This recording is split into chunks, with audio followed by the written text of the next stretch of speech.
Na sequência, discursará o paraninfo da turma professor Francisco de Borja Batista de Magalhães Filho.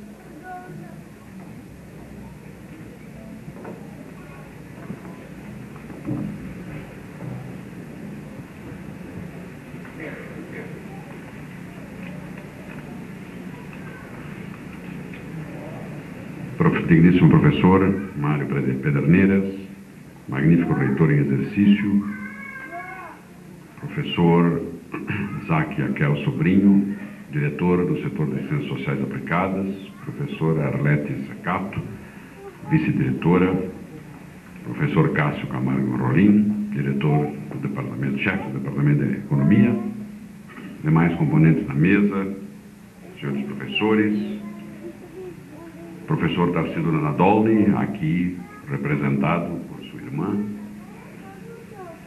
Dr. Carlos Rispiter, patrono desta turma. E a vocês que me deram a honra e a satisfação de poder estar aqui, paraninfandos, e com os quais compartilhei tantos momentos de satisfação ao longo do curso. Em primeiro lugar, quero dizer-lhes da satisfação que é para mim ter sido escolhido para paraninfá-los, de saber que, de alguma maneira, o trabalho dedicado a procurar atualizar conhecimentos e a tentar transmiti-los na rotina das aulas teve permanência em vocês, de que o prazeroso trabalho de transmitir-lhes a longa e conflitiva história de como a humanidade vem extraindo da natureza o necessário à sua sobrevivência e de como seus membros, povos, classes e indivíduos se relacionam entre si nesse processo, mereceu de vocês a homenagem da minha escolha. A tradição estabelece de que um discurso pronunciado em ocasiões como esta seja dedicado a aconselhar.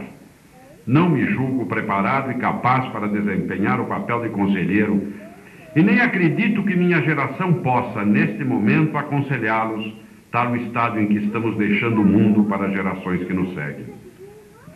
Se a tradição pede conselhos que não darei, a experiência e o bom senso fazem-me saber que um discurso como este deve ser breve. Já se tornou lugar comum dizer-se que este é para vocês um momento de festa, de felicidade e de realização, daquela satisfação íntima e profunda que sempre nos traz a conclusão vitoriosa de uma tarefa, o final de um longo período de esforço, de dedicação e sacrifício. Mas há lugares comuns cujo valor e validade permanecem, e este é um deles. Recebam, portanto, de coração minhas felicitações por este momento. Felicitações que incorporam minha admiração e meu respeito pela dedicação aos estudos, pelo esforço que essa dedicação exigiu e pelos sacrifícios implícitos que a obtenção de um grau universitário exige. Esforço, dedicação e sacrifício que lhe dão agora o direito de gozo pleno da vitória merecida. Felicitações que estendo também a seus familiares e companheiros de jornada, cujo apoio e cujo estímulo desempenharam um papel importante para a concretização deste momento e que por isso mesmo também é deles. Tenho ainda a certeza de que a alegria que sentem neste momento repercute também em nós, que ao longo desses anos estivemos em contato direto com vocês nos múltiplos aspectos da vida universitária. E saibam também que ao nos trazer aqui, vocês fazem reviver em nós a doce lembrança de quando desempenhamos o papel que hoje é de vocês, dos sonhos e expectativas que no passado foram nossas.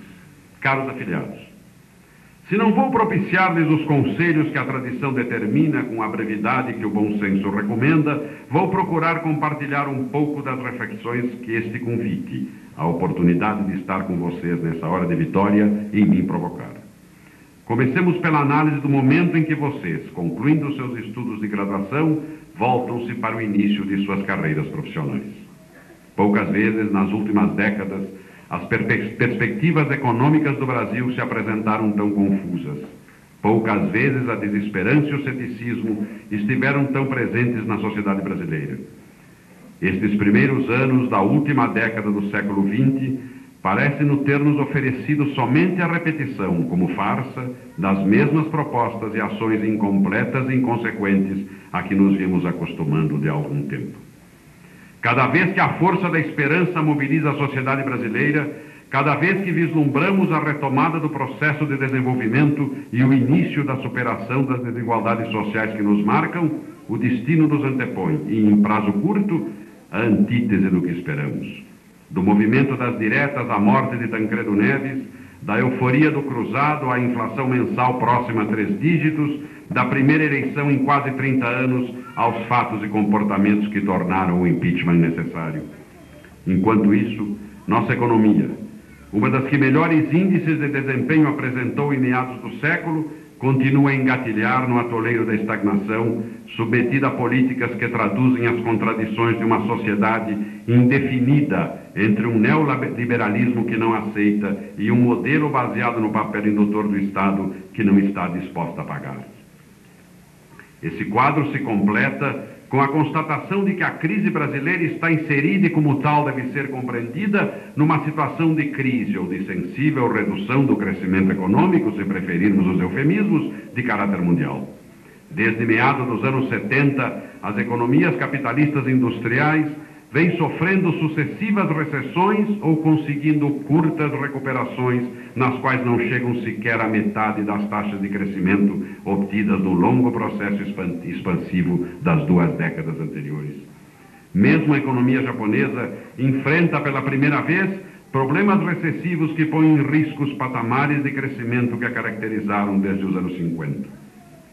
E o panorama mundial, que para muitos pareceu clarear com o fim da Guerra Fria e o desmoronamento das economias socialistas do leste europeu e da própria União Soviética, a ponto de chegar-se a falar em fim da história, torna a obscurecer, com velhos e novos nacionalismos passando ao primeiro plano no palco da história e trazendo consigo uma carga de racismo, intolerância, preconceito e fanatismo que parecia contida nos desvãos da memória humana, pondo em questão, a um nível mais profundo de reflexão, o destino mesmo da herança do iluminismo e da idade da razão. Pessimismo? Não, realismo. Decepção? Um pouco. Mas acompanhada da certeza, confirmada pelas lições da história e embasada pela confiança na capacidade de criação do homem, de que as dificuldades são superáveis, de que mesmo nesse mundo novo, ainda não claramente conformado e menos ainda estudado e compreendido, há caminhos e nós, vocês, saberão encontrá-los. Fiz aqui meu curso de economia. Aqui, neste mesmo auditório, como hoje o Daniel Point, fui orador da turma. Fiz economia naquele que talvez tenha sido no Brasil o melhor período para fazê-lo. Governo Juscelino, plano de metas, indústria automobilística e construção naval, grandes rodovias integrando as regiões distantes, Brasília como símbolo da realização nacional, Celso Furtado e Assudene como o início do fim das desigualdades regionais. O Brasil, e o sentíamos com todos os sentidos, transformava-se num país moderno. O gigante adormecido despertava, velhos sonhos de gerações tornavam-se realidades. E a economia era o grande tema nacional. Desenvolvimento, industrialização, autossuficiência em petróleo, planejamento, eram palavras mágicas que não só balizavam as discussões nacionais, como e principalmente o nosso próprio futuro. E isso me fazia dizer, com um orgulhoso arroubo que se perdoa a juventude, aqui estamos nós, economistas, em uma época em que a humanidade precisa de nós. Precisa, ainda e para sempre. E o Brasil provavelmente mais ainda. Mas reconheçamos aqui entre nós, e o Daniel já o fez, não é esta a noção que a sociedade adquiriu do nosso papel nos últimos anos. Mas não nos cabe assumir críticas, ainda mais quando improcedentes. Não nos cabe mostrar que não foram os economistas como tais os responsáveis pela situação atual do Brasil. Que estamos onde estamos pela resultante do entrechoque de classes sociais, de indivíduos e de forças econômicas, nem sempre nacionais, em defesa de seus interesses de classe ou pessoais.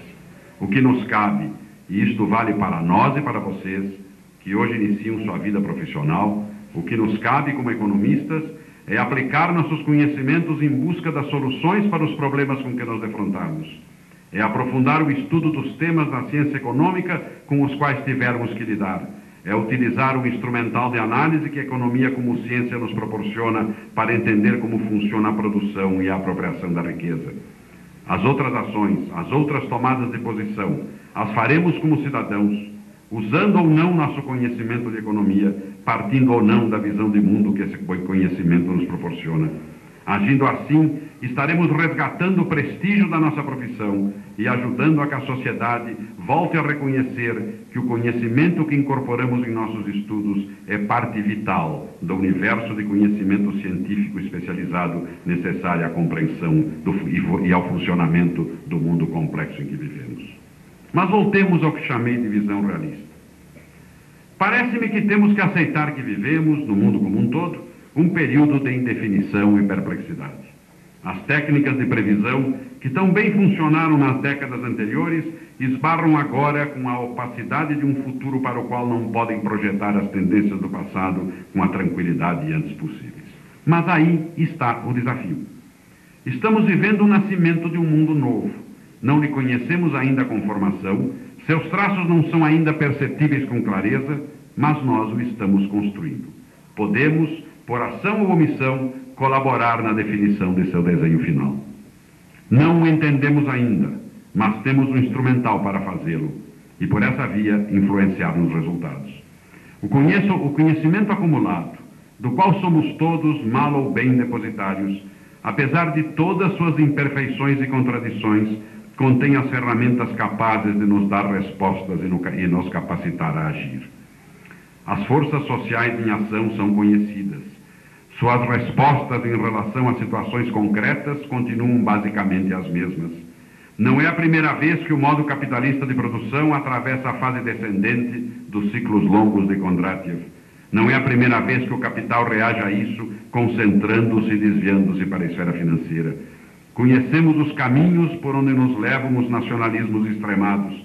Sabemos como os trabalhadores tendem a reagir à elevação da taxa de exploração ou ao desemprego. Sabemos também quais as decorrências da competição econômica entre os grandes países industrializados, quando levadas às últimas consequências. Mas sabemos ainda mais. Sabemos que o nível de evolução das forças produtivas de hoje é bem mais elevado do que no passado. Sabemos que a evolução científica e tecnológica não só nos permite reformular todo o desenho do sistema produtivo e das relações sociais, quanto eliminar a humanidade e toda a vida sobre a Terra em poucas semanas. Sabemos que a expansão econômica põe em risco o equilíbrio da biosfera e a própria vida humana. Sabemos hoje que temos limites ao nosso crescimento quantitativo como espécie e à nossa apropriação crescente dos recursos naturais que utilizamos. E o saber é a primeira condição para a ação. E o que vale para o mundo, vale para este país em que vivemos. Aqui também temos o conhecimento necessário para enfrentar a crise e a estagnação, e o que é fundamental, as desigualdades sociais que as fases expansivas do passado ajudaram a ampliar. E podemos fazê-lo em interação permanente com o que vier a acontecer no mundo como um todo. Aqui também podemos delinear e construir o futuro. Mas não chegamos ainda ao fim da história. Os conflitos antagônicos que construíram o mundo continuam presentes. O futuro, como o passado, não será harmônico, nem todas as diferenças serão resolvidas pacificamente.